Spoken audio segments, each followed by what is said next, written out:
જોડીને વિનંતી કરું છું, આદિવાસીના દાખલા પર આપણને નોકરી મળી છે, આપણને શિક્ષણ મળ્યું છે, ત્યારે આદિવાસીની અસ્મિતાનો સવાલ હોય, આદિવાસી સંસ્કૃતિ બચાવવાની વાત હોય, આદિવાસીની જળ જંગલ જમીન બચાવવાની વાત હોય, તમામ લોકોએ આવનારા દિવસોમાં એક મંચ પર આવવું પડશે અને તમને કંઈ થશે તે દિવસે આ ભીલ પ્રદેશ મુક્તિ મોરચો તમારી હાથે આવીને ઉભો રહેશે. હું ધારાસભ્ય બન્યો છું, સમાજના આદિવાસી દાખલા પરથી હું ધારાસભ્ય બન્યો છું. મારી ડેડિયાપાડાની બેઠક આદિવાસી રિઝર્વ બેઠક છે અને સમાજની દેનથી, સમાજના આશીર્વાદથી હું ધારાસભ્ય બન્યો છું. એટલે સમાજ માટે બોલું છું. બે દિવસે મારી પાર્ટી મારા આદિવાસી સમાજ માટે બોલતા રોકશે, તે દિવસે પાર્ટીના ઝંડા અને પાટિયા સૌથી પહેલા ચૈતર વસાવા ઉતારી દેશે. એટલા માટે બીજી પાર્ટીઓમાં રહેલા નેતાઓને પણ કેમ છું, ટિકિટ ટિકિટ ટિકિટ ટિકિટ કરીને કેટલી સુધી ગુલામી કરશો? ટિકિટ તમે આપશે પાર્ટી, તમે ફોર્મ ભરશો, પણ જે દિવસે આદિવાસીનો જાતિનો દાખલો નહીં હોય તે દિવસે તમારું ફોર્મ પણ પાસ થવાનું નથી. એટલા માટે ઘણા લોકોને મારી વાત કડવી લાગશે. બેન્ડવાળા મિત્રોને પણ કેમ છું, આદિવાસી વિસ્તારોમાં 250 બેન્ડ છે. 250 બેન્ડના જે મેન છે રોકીસ્ટારના બેન્ડ પિન્ટુભાઈને પણ વિનંતી કરું છું, 1.5 લાખ રૂપિયા, 1,20,000, 1,30,000 આટલી બધી ફી લેવાનું તમે પણ બંધ કરજો. બહુ બધી રજૂઆતો આવે છે, એટલે બેન્ડવાળા મિત્રોને પણ વિનંતી કરું છું, માપનો ડીજે રાખજો, માપનું સાઉન્ડ રાખજો, માપના કલાકાર રાખજો, પણ આપણા લોકોને પોસાય એ ભાવ રાખજો. નહીં તો આવનારા દિવસોમાં આ વિસ્તારમાંથી બેન્ડ વાજા પણ અમે બહિષ્કાર કરીશું. મારા યુવાન મિત્રો, 11 વાગ્યાથી નાચવા પડો છો, 5 વાગ્યા સુધી નાચો છો, કૂદો છો. કુદરતની દેન છે આદિવાસીઓ પર. આખી રાત નાચશે પછી પણ થાકશે નહીં.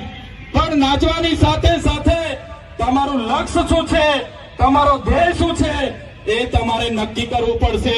અને અહીંયા વડીલો, માતા બહેનોને પણ વિનંતી કરું છું, તમારો છોકરો આઈફોન લઈ માંગે, KTM લઈ માંગે, R1 લઈ માંગે, જે પણ લઈ માંગે, એને તમે પહેલા ભણાવો, ગણાવો, એને એની કારકિર્દી બનાવો, પછી એને તમે તમારી બાઇક લઈ આપવાની, 4 વ્હીલ લઈ આપવાનું હોય તે કરજો. પણ આપણા બાળકોને શિક્ષિત કરવાની જવાબદારી આપણી બધાની છે. મિત્રો, આદિવાસીની પરંપરાઓ, આદિવાસીની સંસ્કૃતિ, આદિવાસીના રૂઢિ પ્રથા, આદિવાસીની પૂજા વિધિ, હમણાં મહારાજે કીધું, ભગવાન એટલે કોણ? ભ એટલે ભૂમિ, ગ એટલે ગગન, વ એટલે વાયુ ને ન એટલે નીર. ભગવાન, જેનાથી માનવીનું જીવન અશક્ય છે, જેના વગર આપણે જીવી નથી શકતા, એ ભગવાનની પૂજા કરતો આદિવાસી સમાજ આવ્યો છે. એ પ્રકૃતિની પૂજા કરતો આદિવાસી સમાજ આવ્યો છે. આદિવાસી સમાજ આજે પણ સૂર્ય, ચંદ્ર, ગગન, ભૂમિ, પહાડ, પેડ, નદી, નાળાને પૂજનારો છે. આપણો માટનીય દેવ, આપણી લીલીચારીનો દેવ, આપણો ગમાણ દેવ, વાઘ દેવ, હિમાલય દેવ આજે આપણે બધા ભૂલતા ચાલ્યા છે. પણ જે દિવસે આ બધું આપણે ભૂલી જઈશું, તમે આદિવાસી છો એ સાબિત કરવા માટે તમને અઘરું પડી જવાનું છે. યાદ રાખજો, આજે આદિવાસીઓ માટે દાખલા માંગે છે, સાબિતી માંગે છે. ત્યારે મારા તમામ વડીલો, યુવાનો, માતા બહેનોને વિનંતી કરું છું, નવી સંસ્કૃતિ, નવા રીત રિવાજો, નવી વિધિઓ આવશે, પણ આપણી જન્મની વિધિ, છઠ્ઠીની વિધિ, આપણી મરણની વિધિ, આપણી લગ્નની વિધિ અલગ છે. એ કોઈએ ભૂલવાની નથી. તમને કડવી લાગશે, ચૈતરભાઈની વાત બધાને કડવી લાગશે, પણ તમને એ પણ ખુલાસો કરું, જ્યારે તમે દવા પીવશો, બીમાર પડો ને દવા આપવામાં આવે, દવા કડવી લાગશે પણ એ તમારો ઈલાજ થાય છે. એ જ રીતના કહેવા માંગુ છું, આવનારા દિવસોમાં આદિવાસી તરીકે જો તમારા રીત રિવાજો, તમારી રૂઢિ પ્રથા, તમારી પૂજા વિધિ આપણી આજો આપણે બધા ભૂલી જઈશું, તે દિવસે આદિવાસી તરીકે આપણે મટી જઈશું અને ચોપડાઓમાં અને મ્યુઝિયમમાં આદિવાસીઓ રહેશે અને આપણા લોકો આદિવાસી તરીકે મીટી જશે. એટલા માટે આજે કેવડિયાની હાલત તમે જોઈ લો. આવનારા દિવસોમાં માલ સામોટની હાલત થવાની છે, પછી ડેમ મોગરાની હાલત થવાની છે. ત્યારે મારા તમામ વડીલો, તમામ માતા બહેનોને વિનંતી કરું છું, આજે આપણે ભીલ પ્રદેશ મુક્તિ મોરચા બનાવ્યું છે. આ માત્ર ડેડિયાપાડા કે વાલિયા ઝઘડિયા કે ભરૂચ માટે નથી.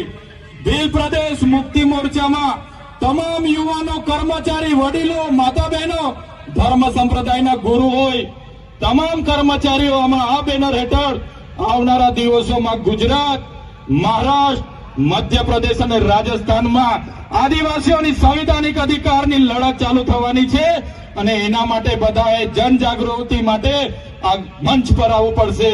પાર્ટીઓ ભૂલીને, સંગઠન ભૂલીને, તમામ લોકોએ ધર્મ સંપ્રદાય બનીને ભૂલીને આ ભીલ પ્રદેશના મંચ પર આવવું પડશે. ત્યારે જ આવનારા ભવિષ્યમાં આપણે ભીલ પ્રદેશ રાજ્ય બનાવીને રહીશું. મિત્રો, આજના મંચ પરથી કહીએ છીએ, અમે જ્યાં સુધી જીવીએ છીએ ત્યાં સુધી ભીલ પ્રદેશ માટે લડીશું અને પ્રકૃતિની દયા હશે, જીવતા જીવ ભીલ પ્રદેશ રાજ્ય બનાવીને આ ધરતી પરથી જઈશું. તમામ સાથી યુવાનો, અલગ અલગ જિલ્લાના પદાધિકારીઓ તમામ પોતાનો કિંમતી સમય આપીને અહીં આવ્યા છે. ત્યારે જ્યાં પણ મારા આદિવાસી ભાઈ બહેનો સાથે અત્યાચાર, અન્યાય થશે, જ્યાં પણ અમારા સંવિધાનીય અધિકારો છીનવા છે, જ્યાં પણ ખોટા આદિવાસીઓ અમારી જળ જમીન જંગલ પર તરાપ મારશે, કોઈ પણ ઉદ્યોગપતિ, પૂંજીપતિ અમારી જમીનો છીનવશે, તે દિવસે અમે આ મંચ પરથી કહીએ છીએ, અમારી પાસે રાખેલા પાલિયા, ધારિયા, તીર કામઠા અમે ઘરે શણગાર માટે નથી રાખ્યા. તે દિવસે અમે તાળિયા, પાંખ, બધું તીર કામઠા, પાલિયા ચલાવવા ખસકાશું નહીં. એટલા માટે આજના ગૌરવ ઇતિહાસ બિરસા મુંડાના વંશજ છે, અમે નંદ ભીલના વંશજ છે, અમે કણી કંસારી, દેવ મોગરા, યામોગી માતાના વંશજ છે.